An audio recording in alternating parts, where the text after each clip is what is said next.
रात का सन्नाटा चारों ओर फैला हुआ था। ट्रक हाईवे पूरा सुनसान था। चारों ओर ठंड से हाड़ कपा देने वाली ठंड चल रही थी। हाईवे के चारों ओर घना जंगल था। उसी हाईवे पर एक मर्सिडीज दौड़ रही थी। उसमें 3 लोग सवार थे, राहुल, निधि और उनकी 10 साल की बेटी तानिया। राहुल अपने दोस्त सैफ के घर ईद की पार्टी में शामिल होने के लिए गया था और पार्टी करके घर लौट रहा था। निधि ने मुस्कुराकर ड्राइव करते हुए राहुल से कहा, कुछ भी कहो राहुल, आज तो ईद की पार्टी में मजा आ गया। हाँ, मेरा दोस्त बहुत ही बिंदास और हंसी मजाक करने वाला व्यक्ति है। मैंने देखा उसके घर पर शहर की एक से एक बड़ी हस्ती थी, मगर फिर भी वो उन सबको इग्नोर करके हमें इम्पोर्टेंस दे रहा था। हाँ, देगा क्यों नहीं, आखिर मेरा दोस्त जो है। सच में राहुल, अमेरिका से इंडिया लौटकर बहुत अच्छा फील हो रहा है। वैसे तुम्हारा दोस्त सचिन अभी तक नहीं आया अमेरिका से? निधि की बात सुनकर राहुल चौंक कर बोला, ओह शिट यार, उसका फोन आया था कि वो इंडिया आ रहा है। उसने बोला था कि मुझे एयरपोर्ट पर पिक कर ले। निधि बहुत नाराज होगा वो। कोई बात नहीं, उससे बोल देना कि तुम्हें बिल्कुल याद नहीं रहा और फिर तुम्हें सैफ की इनवाइट की हुई ईद पार्टी में भी तो शामिल होना था। निधि ने इतना बोला ही था कि उसकी बेटी तानिया ने अपनी माँ की ओर देखकर कहा, मुझे भूख लगी है माँ, और प्यास भी। तानिया की बात पर निधि ने बुरा सा मुंह बनाकर उसकी ओर देखकर कहा, पार्टी में तो इतना खाया था तुमने, फिर भी भूख लगी है।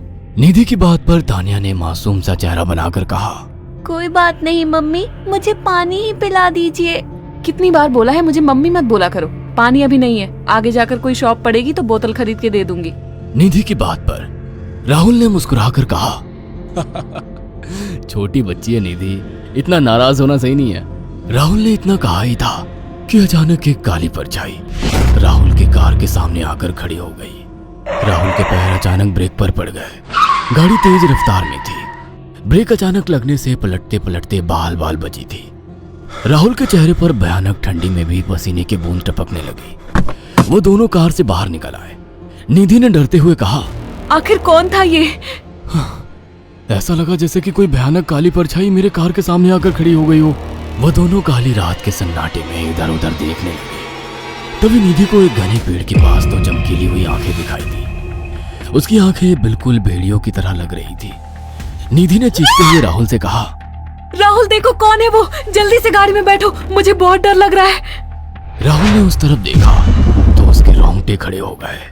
वो दोनों गाड़ी के अंदर बैठने ही वाले थे कि अचानक एक अजीब सा चेहरा वाला भयानक सा आदमी बिजली की रफ्तार से उनके सामने आकर खड़ा हो गया। राहुल ने देखा कि उसका चेहरा बिल्कुल सड़ा हुआ था और उसकी आंखें भेड़िए की तरह चमक रही थी।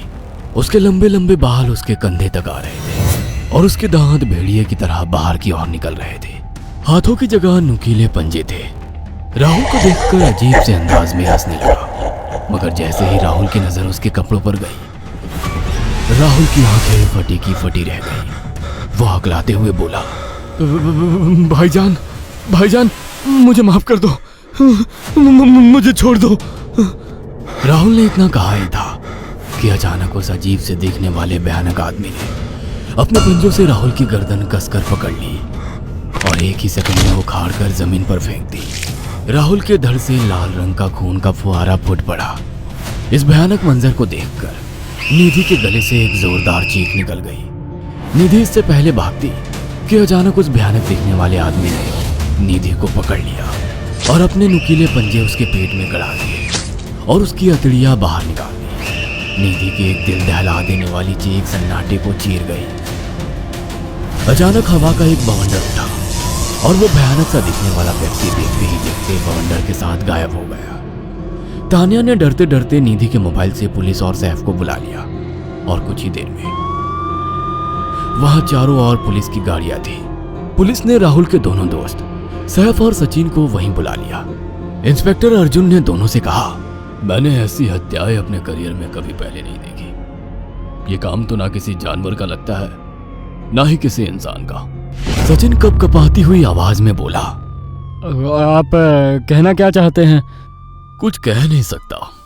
जिस किसी ने भी इन दोनों को मारा है उससे एक बात तो साबित होती है कि वो इन दोनों से हद से ज्यादा नफरत करता था। अब सारी सच्चाई तो ये बच्ची ही बता सकती है। इतना बोलकर इंस्पेक्टर अर्जुन तानिया के पास चला गया, जो बेहद डरी हुई थी। तानिया ने आंखों देखी सारी घटना इंस्पेक्टर अर्जुन को बता दी।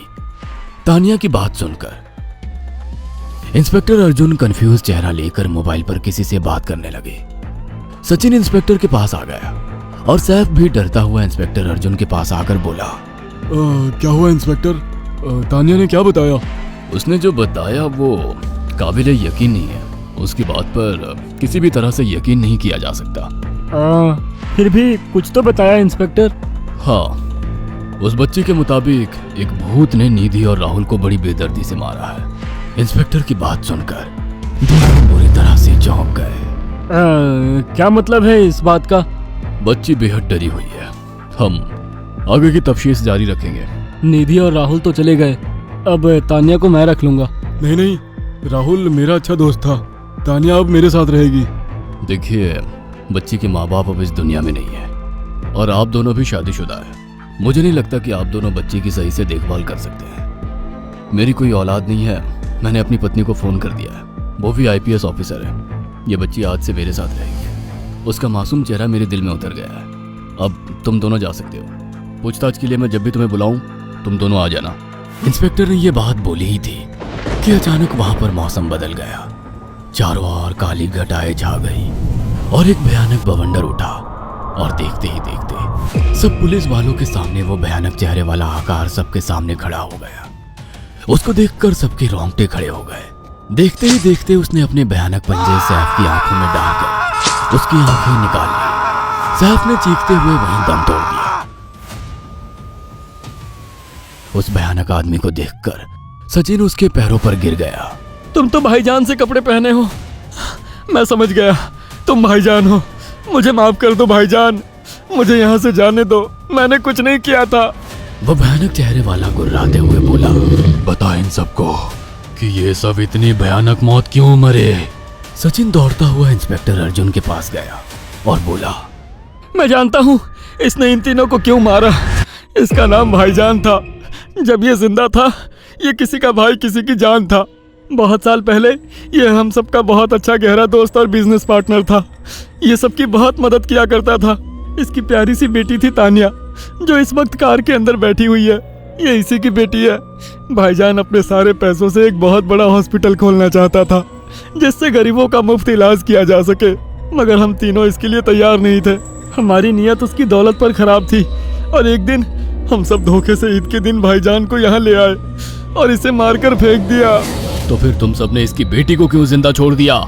हमें बाद में पता लगा कि भाईजान ने सारी जायदाद अपनी बेटी के नाम कर दी है, इसीलिए हमने भाईजान की पत्नी को भी मार दिया।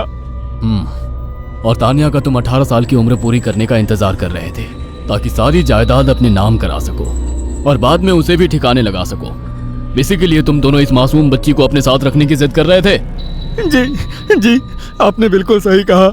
हम तानिया को भी इसी जगह लाकर मार देते। सचिन की बात सुनकर इंस्पेक्टर अर्जुन की आंखों में खून उतर आया। इंस्पेक्टर अर्जुन के कुछ कहने से पहले ही